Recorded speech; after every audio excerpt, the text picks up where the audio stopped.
আমরা অনেকেই জানি বা আবার অনেকেই জানি না যে নিজের ভিডিও নিজে দেখতে হয় না, কিন্তু তারপরেও দেখা যায় যে পেজে বা ফেসবুকে ঢুকলে স্ক্রল ডাউন করলে ভিডিও অটোপ্লে হয়ে যায়।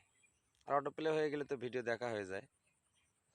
তাহলে এই অটোপ্লে বন্ধ করব কিভাবে সেটাই দেখিয়ে দিচ্ছি, আপনার সঙ্গেই থাকুন। আমরা প্রথমেই চলে যাব ফেসবুকে এবং সেটিংয়ে সেটিংয়ে টাচ করলেই স্ক্রল ডাউন করে নিচে পাবো মিডিয়া। মিডিয়া ইয়েস করে এই নেভার অটোপ্লে এটা সিলেক্ট করে দেব, তাহলে অটোপ্লে বন্ধ হয়ে যাবে। আর তাহলে ফেসবুকে ঢুকলে আপনার ভিডিও অটোপ্লে হবে না। এবং সবাই